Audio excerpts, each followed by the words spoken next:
What's going on, guys? Your man Outspoken Reviews back again with another video, and today we are now reviewing the two initial episodes of the new DCU's Creature Commandos, and we're going to be doing both episodes, episode 1 and episode 2. Episode 1, the Collywobbles, and episode 2, Tourmaline Necklace. All right, guys, so I gotta say, this was a great entry into this universe. It was a great entry into this series. I'm glad we got those first two episodes together. Gives us a chance to get an idea of where the story's going, what characters are going to meet each other, and I really like how the show started. It really had a nice, strong start. At first, we know this is our first entry into James Gunn's DCU.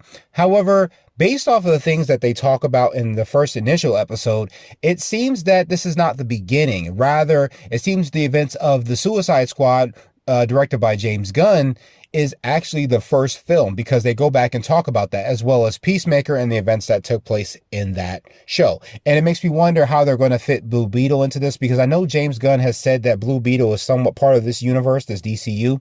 I don't exactly know when they're going to reference that, or if they did reference and you caught it and I missed it, let me know down in the comments, all right? But a solid entry. I loved it. I'm glad that it's much more mature. I'm glad that it's not as kiddie as I expected. It really goes to those lengths to let you know that this is somewhat of a Task Force X type of team, and that those types of rough, mature things that do take place in this show, it does go in with this team as well. So we're first introduced to what are somewhat of the antagonists of the film. I don't know if we'll meet any more, but it is actually Circe, and she has taken under her wing a group of men who are actually incels and named them the Sons of Themyscira, which is a reverse of the actual daughters of Themyscira. And I found that is kind of very interesting, is that she has taken this group of incels and downtrodden men and formed them into a team that she can use to her own benefit. And I'm pretty sure she's just using them. However, they do follow her, as they do believe that it is kind of woke that men are not allowed on Themyscira. It's really kind of funny how James Gunn kind of took those funny gender war tropes and put them into this show. I like that. It kind of worked for me. I really thought it was kind of funny. But it turns out that as the Sons of Themyscira and Circe are attacking Palekistan, they're having problems. U.S. is having problems trying to gain oil from Palekistan, because the U.S. and that country have an agreement that they will give oil, but the U.S. has to do something to protect Palekistan so that way they can get the oil that they need. Now, we do meet Waller, Rick Flag Sr. It seems the two of them are working together to come up with a new task force. And this time, because of the events that took place in Peacemaker, Waller has no choice but to put together a team that is not humans. Turns out, after her daughter outed her in Peacemaker, the government and Congress no longer want her using human beings. However, she does decide to use non-human beings, and they do have a non-human type of prison there at Bel Rev. And she decides to put together this team of Task Force C, or Team Monster, as what we come to call them, Creature Commandos. And with this team, we get the Bride, who they don't exactly know her origins just yet. They just know that she pops up in their prison. Dr. Phosphorus, who actually can turn anything that he touches into fire. He's pretty much a whole skeleton formation. He's pretty funny. I laughed a couple times at him, especially during the second episode. He was hilarious. We get the Weasel. If you guys do remember the Weasel, he did kill 27 children. He was in the Suicide Squad movie. He kind of features in the very beginning of the film, and then we find out that he's alive towards the end of the film. We also get G.I. Robot, and G.I. Robot actually was constructed during the American Nazi War, and he just takes pride in wanting to kill Nazis. And we see, as they're playing Jenga or whatever, he kind of looks at the Jenga and he sees the Nazi sign, using all the pieces together with his eyes, and he ends up using his gun and taking out the Jenga game, which is so hilarious, because this dude just wants to kill Nazis. That's the only thing he's thinking about. That's the only thing he wants.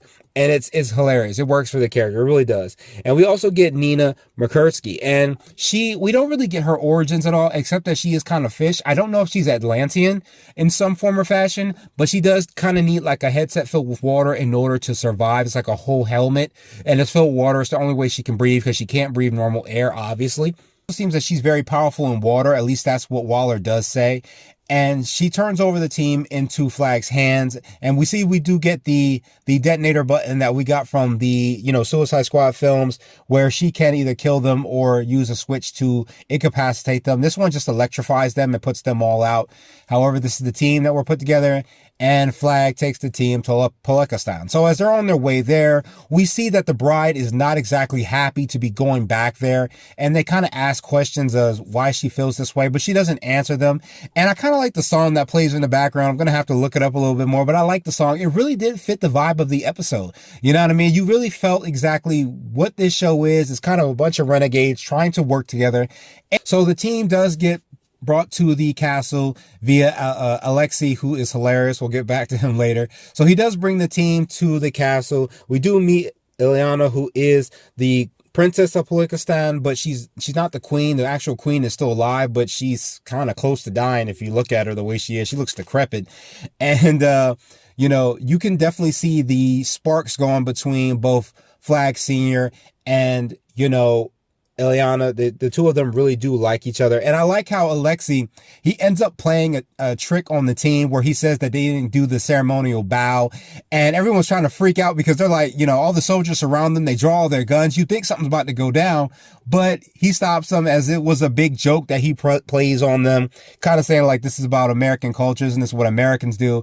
And I like how he does the little scream like, wow. Like that was so funny. You'll get more of a background on Flag Senior. Turns out he did join the military when he was 18, and after he met his wife, they had their first son, and he was hoping his son wouldn't, but he ends up joining the military as well.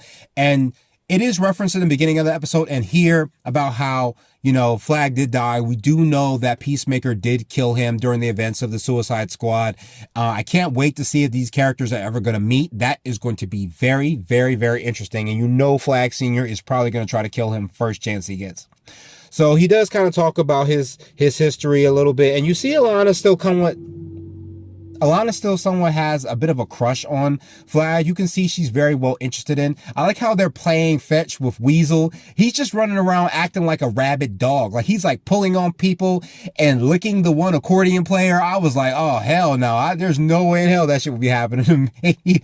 But it seems the squad seems to be settling well in Palekistan, and it seems that their country is not as crazy as people would think. They think they're more like, you would think that coming to a country like that, they have more morals they stand on, or they're just very strict. They're not. They're having a good time with the squad. They're all loosening up. Everyone's having a good time. They're drinking. They're playing music. They're playing jokes on each other. I thought that was pretty cool. So we do see Alana brings Flag back to her room, and she shoots her shot. I mean, she takes all her clothes off and she tries to get Flag in bed, but Flag at this point ain't no simp. He doesn't want to do that because he's trying to keep it professional. So he manages to skedaddle out of the room before it's too late, which I thought was hilarious. I mean, she was down for it, man. I thought maybe she was playing a trick on him or something. I don't know. It remains to be seen, but she was down. She was ready to go for it, and he doesn't do it. And it turns out the bride is getting ready to sneak out, but she's actually caught by Nina. It seems that the history that she has in Palekistan is actually getting her attention, and she wants to get out of the castle to go to wherever that is. So she does stop a cab, but Nina does decide to go with her, which I thought was so funny because the bride jumps out the window, it lands all the way down, and Nina's just like, I went down the stairs. Like, I mean, they're not stopping us, not keeping us held hostage. She takes money from a guard, and they hailed a cab, and they go to a place called Frankenstein. And right then and there, I knew what it was. They're probably going to Castle Frankenstein. And at this moment, we do get a nice fight scene between Flag and Phosphorus. Phosphorus is actually trying to find the cell phone that has the detonator options on it in order to escape from Flag.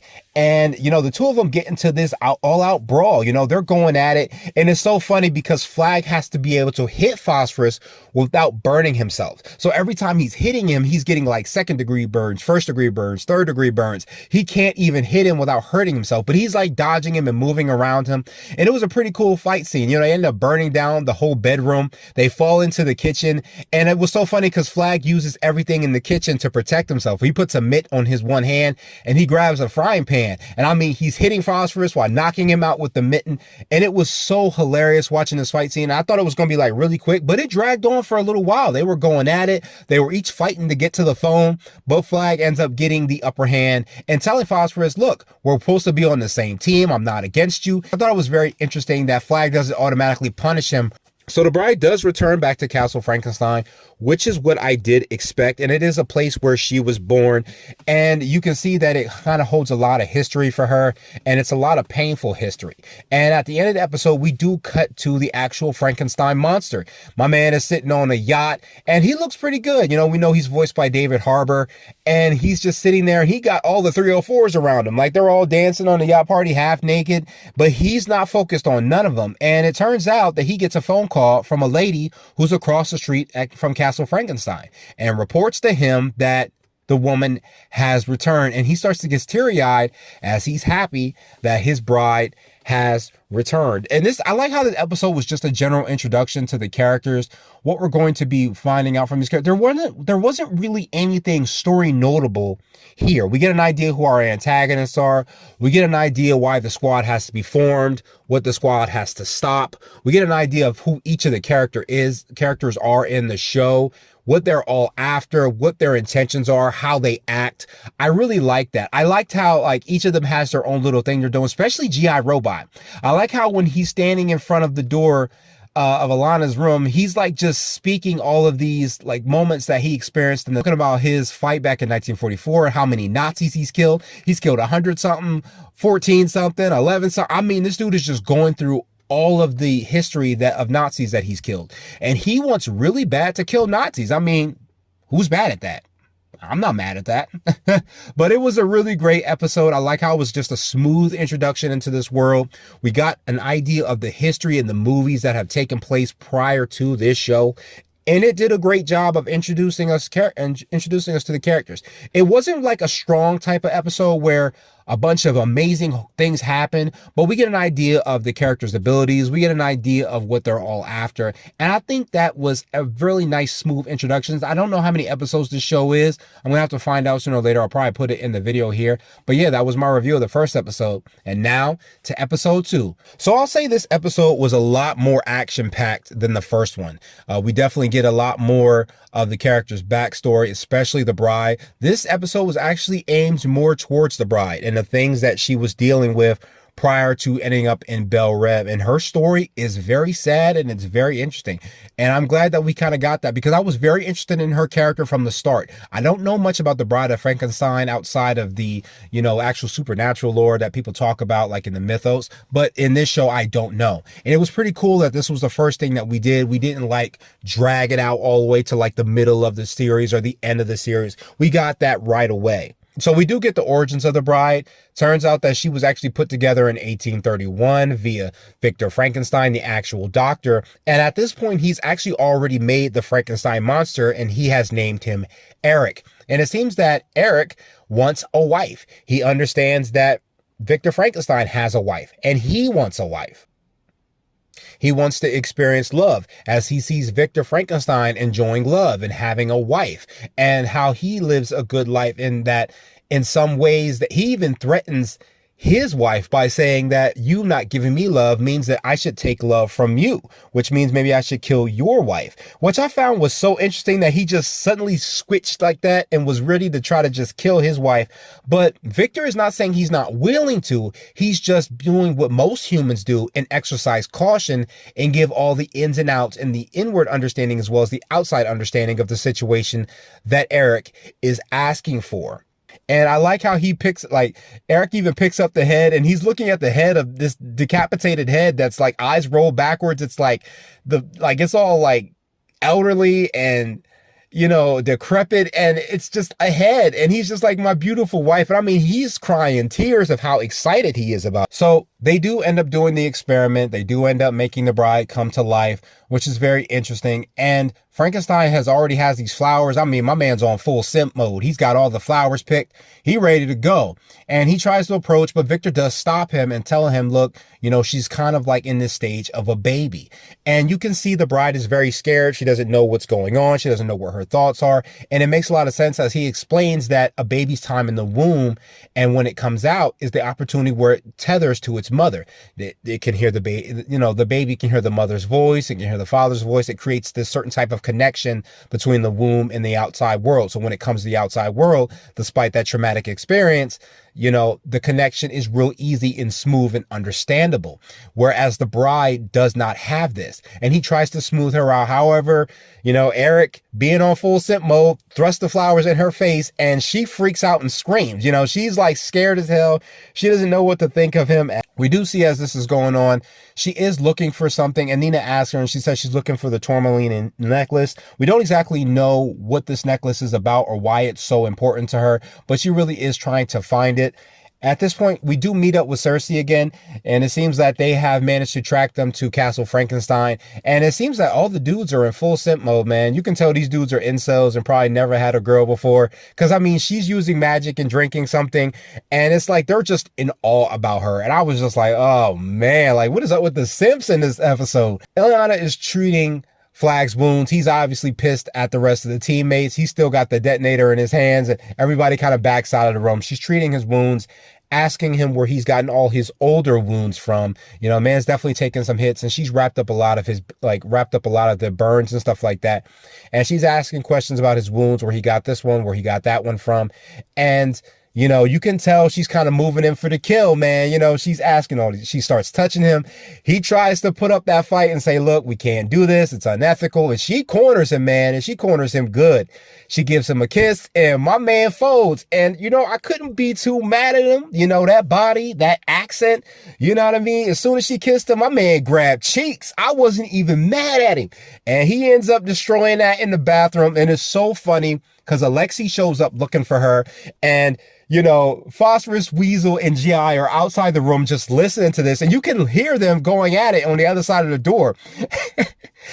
And Alexei's like, where's the queen at? And I was like, she's talking the flag in the bathroom. They're going to need about 30 seconds. And you can hear them pounding together. You can hear them moaning. They're just going at it. And he's like, Weasel says something, and Phosphorus is like, you're right. He's got more experience. He's older. I say give him like a full minute. And Alexei's like, why are you smiling? He's like, well, dude, I'm a skeleton, but I am smiling, but you wouldn't know that. And it was so funny that they're just having this civilized conversation while those two are in the bathroom just getting it on. It was so funny. The door starts banging together, and you think that it's almost over, but then it starts again. So we do cut back to the past, again, back to 1831. And it seems that Eric is really upset because he doesn't like the interactions going on between Victor and the bride. Victor is actually trying to teach her how to speak properly, which he doesn't understand the reason for this, why she needs it. But he's like, you do want a wife that can talk, right? He's trying to get her to understand certain words, which she is speaking well. She's doing really good. It's really interesting how, you see an adult like that with so many different body parts has to really reconstruct their brain to be able to say the things that they need to say and do the things they need to do. Now, whether or not it was easier and harder than training a kid or a baby, I don't know, or a toddler, I have no clue, but it was really interesting. And you can see that he's somewhat getting a little bit jealous about the interactions. And based on how things are looking between the bride and Victor, they're talking about, he has a mustache and he's making her laugh a lot. And the way she was leaning on him and, joking with him, I started to notice that there were some feelings that were starting to develop between these two. And I was like, uh-oh, that's not good. I could already see where this was going prior to. But, he does gift her with the necklace, saying that she realized how much she liked it. And he puts it around her neck, and she feels really good about it. And you can see she's really smiling. She's really happy. Now, at this time, we do cut back to the present, and Cersei does, they do find the necklace, and she gives it back to her. However, Cersei does attack, and, this is a pretty good fight scene. I can't lie. It seems to be the bride versus Cersei and the Sons of Themyscira. And at first, she seems to just be trying to get away from Cersei, trying to put distance with her and Nina against Cersei to get away from her. But, we see the soldiers starting to converge around them, and some pretty awesome fight scenes from the bride. She was kicking ass. This chick was muscular, man.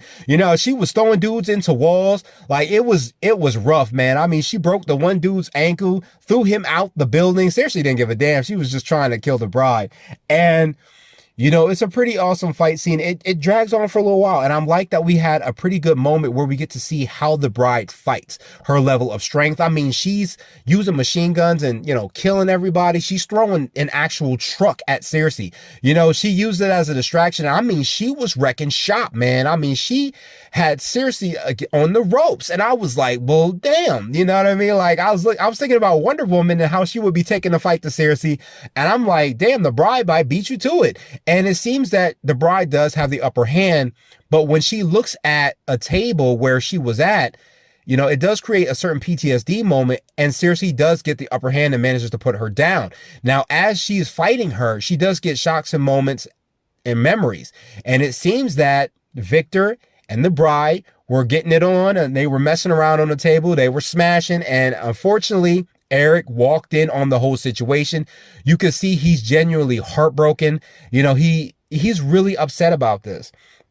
So Flag and the team are trying to make their way to Castle Frankenstein. They do get a call from Nina that they're being attacked. And, you know, they're going at it for quite a while. As they're trying to make it there, Nina is attacked by the soldiers. And I thought it was pretty funny as, you know, the bride is getting the upper hand in the fight again. I mean, she kicked Cersei in the, below the belt, you know, and you can see that really hurt her for a minute. I did not expect that. You know, like when you see a female kicking someone in that area, you think like, okay, you know, there's, you know, supposed to be testicles there. There wasn't. So she just kicked her straight in the kitty cat. And she has the upper hand on her for a moment, but Cersei does turn the tide. She even ends up turning her arms into those little wiggly things that you see at like car places. Like, I don't know if you guys seen them, like those wind things that you see as you drive by, and they're kind of like wafting in the wind. You know, it was really funny. She turned both her arms, and that the bride still tries to keep up the fight, but Cersei puts her down, ends up throwing her off the building, and we get another cut to a scene. It turns out Nina's also attacked. She's shot by the soldiers, which does break her helmet, and she's running out of breath because, of course, she can't breathe without water. And it's a really messed up. They're both down and out, and we do get one more flashback and scene of, you know, the bride coming to Victor to gift him with, you know, something from, I think it was like some kind of cake or something, or a cupcake. And it turns out Eric does kill Victor. I mean, he's all bent up. He flips him upside down on the table that they were, you know, smashing on, and leaves his body there, saying that he had to do it because he was getting in the way of our love. And, you know, the bride is heartbroken. She immediately starts attacking Eric. I mean, she has him down on the ground. She's strangling him. They get into a fight for a minute, but fire does break out. She throws him into the fire. You can see she's genuinely hurt, but she runs out of the building. I like kind of how it was kind of weird how they had the flash sequences there, the way she's running out the building, but she does end up escaping. And I like that we do get an understanding of how long these two have been running into each other. This isn't just a one-time thing. Eric has been fighting hard to get with the bride. I'm talking about 1852, 1880, 1895, 1912, 1923, 1941, 1964, 1991. The two of them are meeting in burlesque bars, underwater, in scuba suits, and fighting each other for years. They fought, like, I think it was in the sands of the sands of the Sahara. They were chasing each other on horseback. But I mean, Frankenstein has been on full simp. He wanted that woman so bad, and she does not want him. I mean, she's fighting him hard at every single point that she can, because she just does not want this dude. She is so pissed off at him for everything that he has taken from her. And it's very interesting to see how they're going to reunite again. And I don't think that it's going to change anytime soon. I don't think anything is going to change. I do find that interesting that she left Palikistan and never went back for the necklace. Maybe situations just didn't work out that way for her, but being alive since 1931 and being all over the globe, and you didn't just go back there to get the necklace, I find that kind of weird. But then again, you know, sometimes people are from certain types of trauma. They don't want to go back and revisit certain areas, which is perfectly understandable to me. All in all, guys, I definitely enjoyed this series. Oh man, I really liked it. I thought this was a genuine good introduction into the DCU. You know, we still have episodes after this. I wonder if we'll get any kind of other cameos from other characters. I'm not even going to look into it because I don't want to be spoiled. I don't know if we're going to get the David Cornswith Superman to show up. We don't need to. If it does show up and he does show up, cool. If he doesn't, if he's only referenced, fine. But I Really like the introduction. James Gunn, once again, to me, has knocked it out of the park. I have even more faith in this new Superman film, despite what everybody's saying. I think it's going to have, I can't wait for the trailer. I'm definitely going to be doing a review on that when it comes out. You guys know I've been actually doing the videos that are about the behind the scenes action. You guys can check this out in the link here. I'll put it right here so you guys can check those videos out, where I talk about, you know, this suit as well as the other characters that are going to be featured in the movie. But that was my review of the series, these 2 episodes, guys. I hope you enjoyed it. Like the video. Let me know what were some of your favorite scenes from these episodes, and I will catch you guys in the next one. Later.